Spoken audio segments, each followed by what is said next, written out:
អូខេជំរាបសួរក៏ដូចជាសួស្តីទៅដល់បងប្អូនទាំងអស់គ្នាថ្ងៃនេះខ្ញុំបាននឹងបង្រៀនបងប្អូនទាំងអស់គ្នាអំពីដាក់ font អ្នកនរគ្នាអំពីដាក់ font ចូលទៅក្នុង key របស់យើងចុចក្តារចុចរបស់យើងហ្នឹងអញ្ចឹងអ្នកនរគ្នាចូលទៅកាន់ Play Store មកបន្ទាប់មកអ្នកនរគ្នាវាយពាក្យថា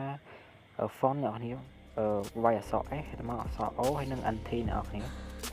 ហ្នឹងហើយអ្នកនរគ្នាវាយតាមខ្ញុំមកនៅខាងលើអ្នកនរគ្នាបន្ទាប់មកអ្នកនរគ្នាចុច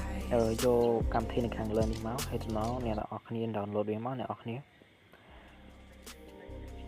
ហ្នឹងហើយចាំតិចអ្នកនរគ្នាវាកំពុងតែ download ចិត្តពេញអ្នកនរគ្នាចាំតិចអូខេអញ្ចឹងអ្នកនរគ្នាចុចពាក្យថាបើឬមួយក៏ open មកអ្នកនរគ្នាហ្នឹងហើយបន្ទាប់មកអ្នកនរគ្នាយកលេខ2អ្នកនរគ្នានេះខាងក្រោមពណ៌ខៀវនេះ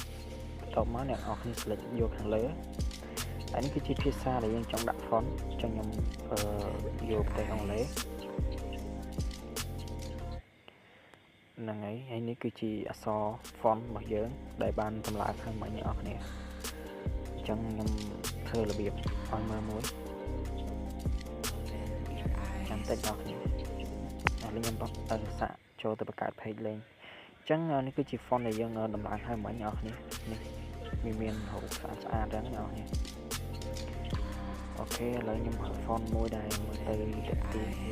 វាស្រស់ស្អាតនេះគឺជា style អ្នកនរគ្នា style អក្សររបស់យើងហ្នឹងអូខេអ្នកនរគ្នាអញ្ចឹងហ្នឹងហើយវីដេអូហ្នឹងគេមានតែប៉ុណ្្នឹងទេអ្នកនរគ្នាអរគុណសម្រាប់ការចូលមើលកុំភ្លេចជួយ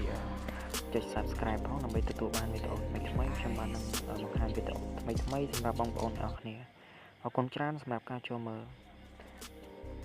បាទជួបគ្នានៅវីដេអូក្រោយអ្នកនរគ្នាបាទជំរាបលា